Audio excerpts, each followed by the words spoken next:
Good afternoon, everyone.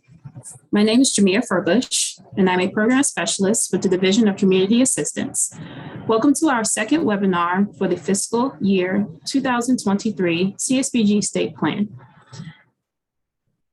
Today, we will be taking a deep dive into sections 1 through 5, with special emphasis on section 5. So let's delve in. Like with all webinars OCS is hosted, we have a few housekeeping items to note. Upon entry, everyone was muted. We ask that everyone remains on mute throughout the webinar. If you have questions throughout the webinar, please enter those using the Q&A function on Zoom. We will have time to address those questions at the end of the webinar. And this Q&A is what the presenters will be monitoring. The webinar is being recorded. The recording, along with a copy of the slides, will be posted to the OCS webinar page, linked here. I would like to introduce who in the Division of Community Assistance you will be hearing from today.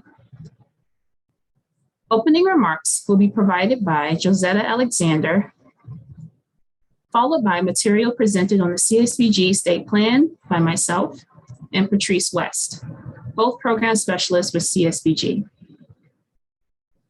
The flow of today's webinar will begin with opening remarks and important reminders, a review of the fiscal year 2023 CSBG State Plan webinar series timeline, followed by an overview of sections 1 through 4, and a focus on section 5 of the CSBG State Plan. Throughout the presentation, you will hear information on revisions that have been made to the state plan. We will also provide you with OCS contacts and some time for Q&A. You will now hear from Josetta Alexander. Thank you, Jamia. Good afternoon, everyone, and thank you for joining us for Part 2 of our Federal Fiscal Year 2023 CSBG State Plan webinar series. The CSBG State Plan serves as an application for CSBG funding and provides a roadmap detailing how each state will administer CSBG funds in support of continued progression towards meeting the 3 national program goals, which are to reduce poverty, empower low-income families and individuals to become self-sufficient, and revitalize low-income communities. Completing the state plan is not just about meeting a legislative requirement. It serves as a tool for continuous quality improvement and a way for states to develop and implement important processes to ensure CSBG funds are successfully administered. The CSBG state plan has been revised to include additional clarity and conciseness to the plan. Today, as Jamia mentioned, we will focus on sections 1 through 5 of the state plan with a deeper dive into section 5. This webinar applies to all states that are required to submit a CSBG state plan for federal fiscal year 2023. Before I turn it back over to Jamia and Patrice, I would like to remind the network that OCS recently distributed a Dear Colleague letter about the CSBG Training and Technical Assistance Needs Assistance Survey. The survey results will inform OCS's training and technical assistance learning agenda and will help determine how CSBG training and technical assistance funding is utilized. We encourage multiple staff at each agency to respond to the survey, especially if staff have different T&TA needs. This will allow OCS to gather diverse and complete responses about your most pressing training and technical assistance needs. The survey is open now and will close on Friday, July 8th. Thank you. I will now turn it over to Jamia and Patrice to walk you through sections 1 through 5 of the CSBG state plan. Thank you. Before we continue, I wanted to touch base on a couple of important dates and reminders. Most importantly, all fiscal year 2023 CSBG plans are due by Thursday, September 1st, 2022. The CSBG State Plan is a critical document for both state and federal oversight of CSBG. Therefore, it is strongly recommended that states, territories, and tribes review their state plan annually to ensure their program is being administered in accordance with the changing times. Ultimately, this framework will enable the CSBG network, local, state, and federal levels to continuously improve their programs and generate breakthrough outcomes for families, individuals, and communities with low incomes. The eligible entity list will be replacing the DUNS number with the unique entity identifier number later in the year. Once approved by OMB, all state grant recipients will be required to resubmit their eligible entity list, but there is no impact on the submission of the FFY 2023 CSBG State Plan. DCA will reach out when these changes are required. Finally, the CSBG State Plan is anticipated to be available on OLDC by the end of June. The following state grant recipients are required to submit a new CSBG State Plan for fiscal year 2023. For those submitting a 1-year or the first year of a 2-year plan, you will need to complete and submit an entire new plan, which includes the SF424M. If you are submitting a 2-year plan, provide information for both years that are covered by the CSBG State Plan. The following state grant recipients are required to submit a SF424M in OLDC via grantsolutions.gov. More specifically, for those who are submitting for the second year of a 2-year plan, you will need to submit an SF424M separately. You also have the option to update or revise your plan.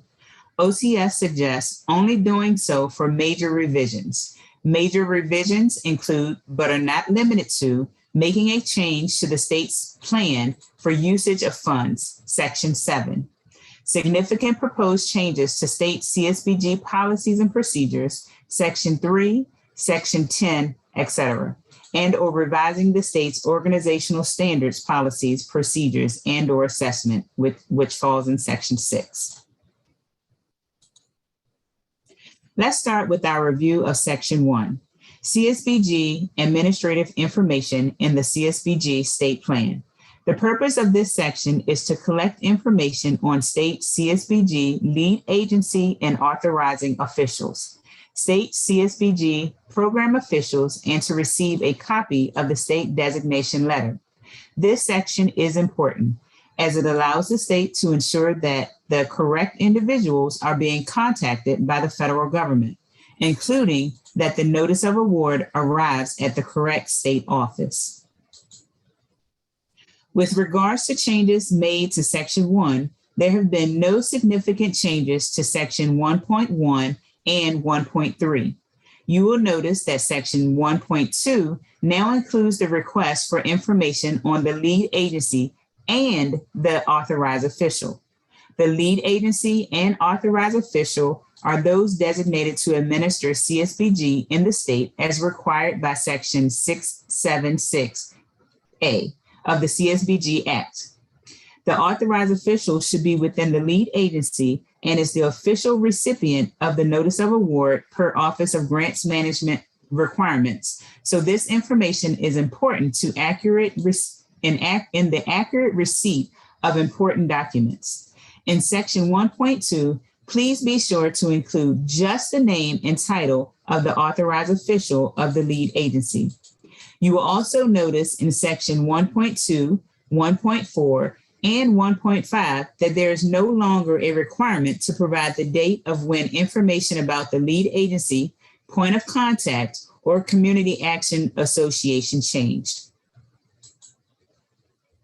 I would like to briefly touch on the designation letter, which is uploaded to the state plan as an attachment. The designation letter is the certification of the state plan by the designated official. The designated official should be a chief executive officer of the state, and the letter should include, at minimum, the designated state CSBG lead agency and title of the authorized official of the lead agency administering the CSBG grant. The designation letter does not need to be updated each year, but it should be updated if there has been a change to the lead agency and or the authorized designee, or if the letter names a specific person and they leave the agency. Accurate information ensures that the correct individuals are being contacted by the federal government, including that the notice of award arrives at the correct state office. Section 2, state legislation and regulation, is in place to collect information on the most up-to-date state legislation and regulations that pertain to the administering of the CSBG grant. A CSBG recipient state legislation and regulations should be enacted to facilitate and accentuate the CSBG Act for the CSBG agency that is administering the program. It is imperative that the CSBG state office have the most up-to-date state legislation and regulations in order to ensure you are administering the CSBG grant in a way that is approved by the state and the federal government. The beautiful yet complex flexibility of a block grant like CSBG requires the state to issue sound and clear guidance. In many instances, the state will hear from DCA, "What do your state regulations say?" An important note, if the state legislation or state regulation conflicts with the federal CSBG Act, the CSBG Act will govern. Lastly, Section 2.3 can be provided as an attachment or as a functional hyperlink. In Section 2, you will see that there are not many changes, but a significant change in this section is the deletion of item 2.4C, designation. This section referred to whether the state statutory or regulatory authority designated the bureau, division, or office in the state government as the state administering agency. Again, this question has been removed. The purpose of Section 3 is to collect information on the mission and responsibilities of the state agency that serves as a CSBG lead agency. This includes information on CSBG lead agency's mission, the state's vision and CSBG specific goals, the types of input used to develop the state plan, and how eligible entities were involved in the development of the plan. This focus of the section is to encourage states to ensure the mission and goals are specific to CSBG versus the overall mission of the state. That voices from the field and the community served are used to guide and assess your mission and goals, that you are examining and updating local level tools, such as the community needs assessment in order to better understand and address community needs, and that you are engaging in continuous learning and process improvements from the feedback mechanisms such as the ACSI, which is the American Customer Satisfaction Index survey, and using that feedback to implement effective change. So with regards to revisions to Section 3, some changes to make note of include the title of Section 3.4, which was changed to State Plan Development, and the character count for the narratives provided in Section 3.4 and 3.4b have been increased from 3,000 characters to 4,000 characters. We encourage you to provide additional information when applicable and to utilize the larger character counts to ensure this section helps your state office gain the greatest benefit. As stated, Section 3 focuses on the development of the state plan and statewide goals. DCA is interested in hearing how grant recipients are analyzing their state and local tools and goals to find areas for improvement and bringing the input of stakeholders to the decision-making table, such as eligible entities, our TNTA partners, the federal CSBG office, and any other relevant organizations for your network, with the ultimate purpose of ensuring the plan will best serve the communities across your state. The best way to foster innovation and problem solve is often with the voices of those who have knowledge of the network and those who experience the CSBG in action. This section further provides the opportunity to utilize performance management data in the overall development of the state plan, including the state goals, and focuses heavily on intentionally including the eligible entities in development. Section 3.4B specifically requests information on the performance management adjustment and how the state has incorporated lessons learned and feedback to better include eligible entities in the development of the current state plan. Lastly, please refer to CSBG IM 150, use of the American Customer Satisfaction Index to improve network effectiveness for Section 3.5. This IM will assist in setting realistic, reasonable, attainable, and possible goals for eligible entity overall satisfaction. We encourage you again to take the opportunity to provide additional information when requested.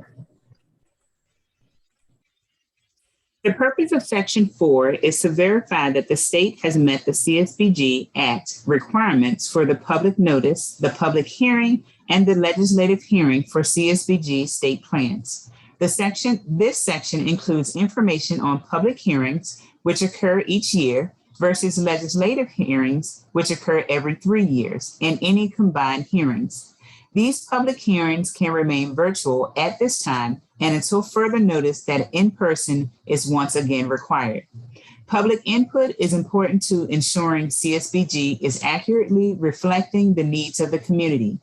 Of note, attachments include, but are not limited to, agenda, sign-in sheets, transcripts, and notices of advertisements of the hearings.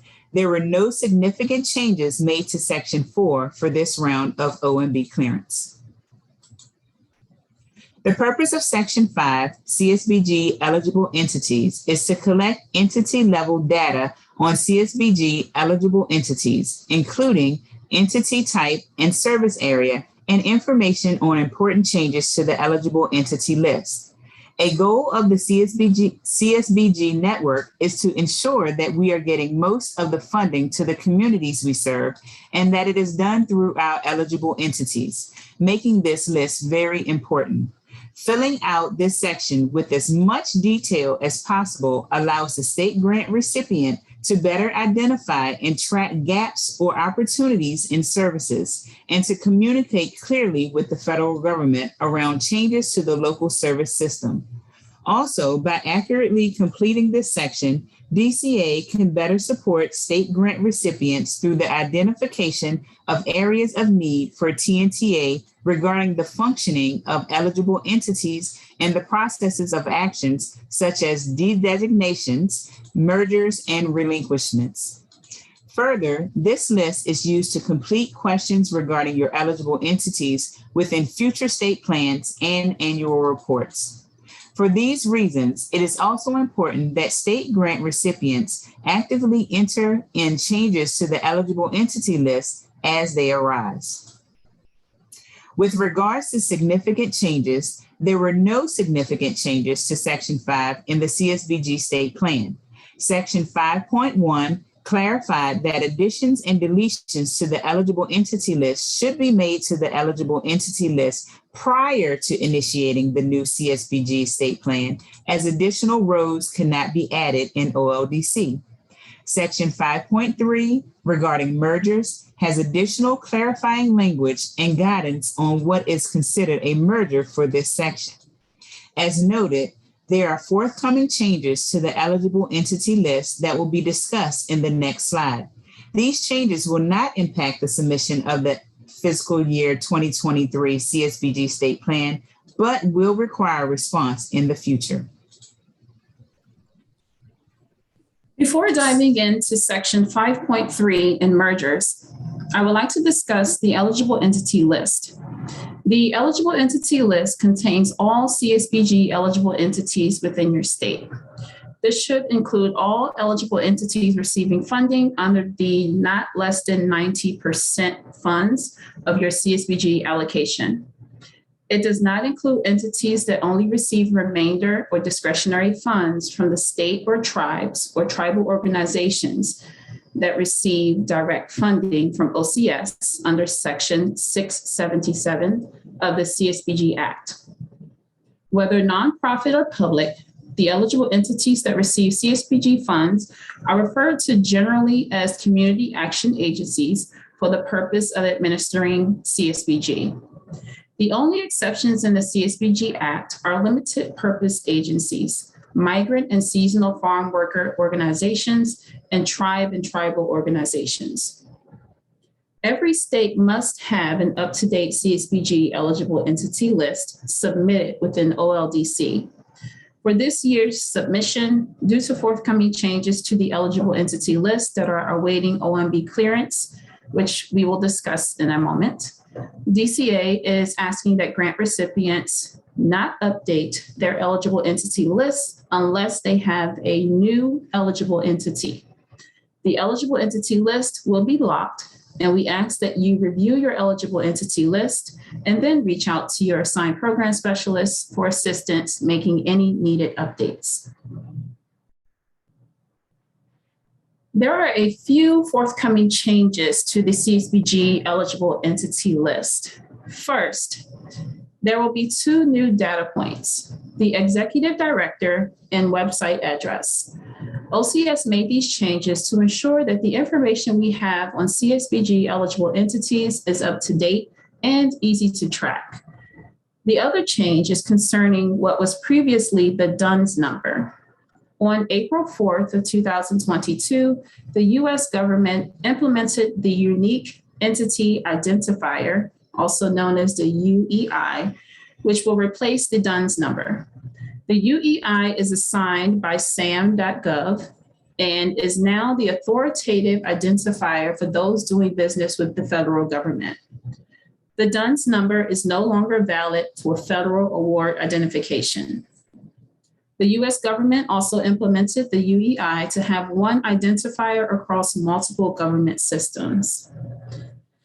The CSBG entity list currently includes the DUNS number for each, includes no DUNS number for each eligible entity. And OCS uses it, it includes the DUNS number for each eligible entity, and OCS uses it as the identifier for each CSBG eligible entity within smart forms, state databases, XMLs, grant solutions, and the forthcoming performance management website. If the eligible entity is an established business and has a DUNS number, the business would have both numbers. However, a new business would not be required to procure a DUNS number and would receive a UEI during the sam.gov registration. As such, this means the eligible entity list needs further revision to include the UEI. OCS will submit a non-substantive change request this month to OMB to add a column for the UEI to the CSBG eligible entity list. OCS is also working with Grant Solutions to update the eligible entity list. And once the non-substantive change approval from OMB is received, OCS will work with the National Association for State Community Services Program, also known as NASCAS, to update all necessary forms in preparation for federal fiscal year 2024 CSBG State Plan and federal fiscal year 2023 CSBG Annual Report. For now, there are no required revisions to the CSBG eligible entity list for federal fiscal year 2023 unless there has been an additional eligible entity added between September 2021 to September 2022. OCS will send out your current list to identify if any revisions are needed and will assist you in unlocking the eligible entity list for that purpose. Furthermore, while normally state grant recipients are only required to update the eligible entity list when there is an update to the eligible entities within the state, due to the changes made to the list during this round of OMB clearance, all state recipients will be required to update and resubmit their list later in the year. Further instructions are to be expected in Q2 of federal fiscal year 2023. While discussing the importance of Section 5 earlier, Jamia referenced these processes of change that may occur to eligible entities within a state. The information in this section is very important as it can help identify gaps in services and guide TNTA. I want to quickly discuss the definitions of each process. For Section 5.3A, a designation refers to an entity that was not receiving funding in the previous federal fiscal year and or was not included in the previous CSBG state plan. Redesignation refers to an entity that is already designated, receiving funds, but is now receiving funds to serve an additional geographic area previously served by another entity. This can be permanent or interim following a voluntary relinquishment of the original entity. For Section 5.3B, de-designations and voluntary relinquishments refer to any entities that are no longer receiving CSBG funding through termination, de-designation, or voluntary relinquishment of their CSBG eligible entity status. For Section 5.3C, mergers refers to the merging of or combination of two or more eligible entities that were individually listed in the prior state plan. Note that Section 5.3C was further emphasized through additional language clarifying that mergers only refer to the combining or merging of previously designated entities.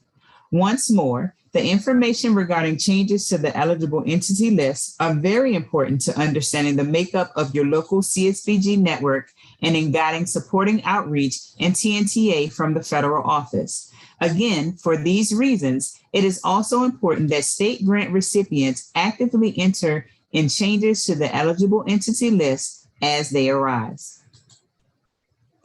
If you need OLDC technical assistance, please remember when emailing to always copy CSBG states@acf.hhs.gov. Thank you for your time, and now we will open it up for questions. I will moderate any questions that have come into the chat box during the presentation, and I would like to ask Monique, Josetta, and Jamia to come on screen to assist in answering any questions. At this time, I have a question that says to confirm no UEIs are required for this upcoming state plan. Jamia or Monique, would you like to answer that question? Sure, I can answer. Yes, that is correct. No UEIs are required for this upcoming state plan or for the upcoming annual report. All of these changes will implicate the 2024 state plan and the 2023 annual report. We have another question. Will the definitions be included with the slide deck?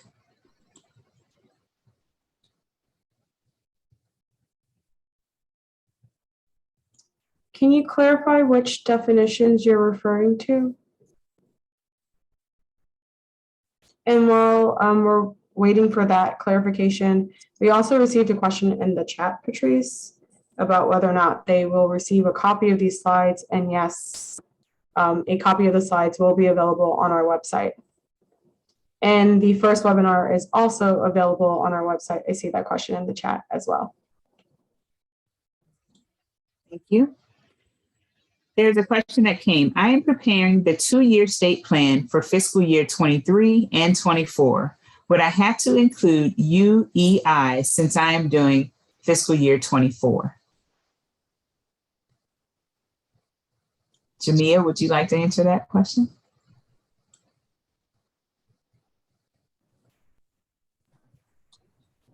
I'm just trying to get off of mute there. For 2024, you will need to prepare to submit that information.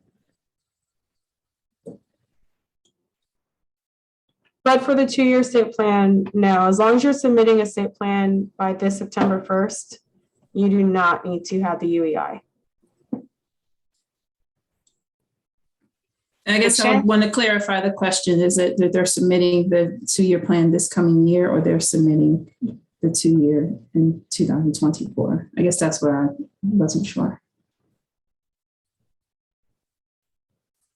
Question reads, submitting this year. Okay, I missed that part. Okay, thank you.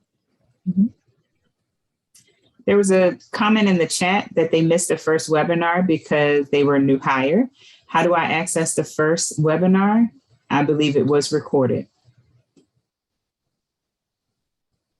I am Yeah. adding the link. The recording should be available hopefully by the end of this week, while the presentation is available now on our CSBG website. So I'm adding the link to the chat in just a few moments.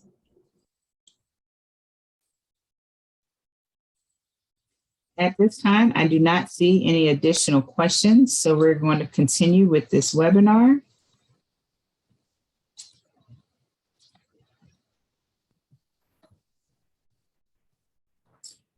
Great. So we ask that you please join us for the remaining 3 webinars. We have one on June 29th, where we will focus on completing sections 6 through 9 of the CSBG State Plan, focusing specifically on sections 6, 7, and 9.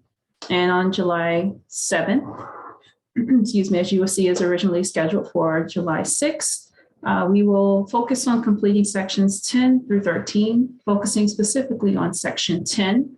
And then on July 13th, we will provide an OLDC refresher to review the created demos and a refresher of the previous webinars. And if you have not done this yet, we encourage you to follow us on Twitter.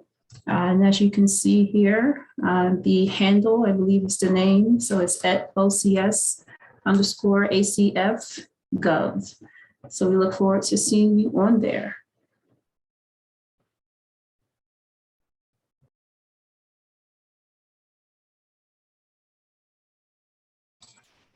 OCS has started using a new electronic mailing service that will allow OCS to communicate information in a timely manner and helps OCS collect analytics that will inform outreach efforts in the future.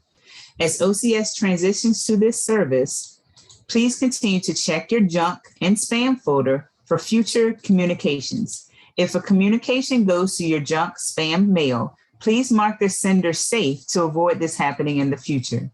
You can contact Monique Alcantara and Nikki Frazier if you have any questions. I'm now going to hand it to my colleague, Monique, for 2 special announcements.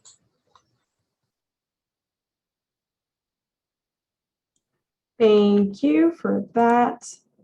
If we can go to the next slide. Okay, here we are.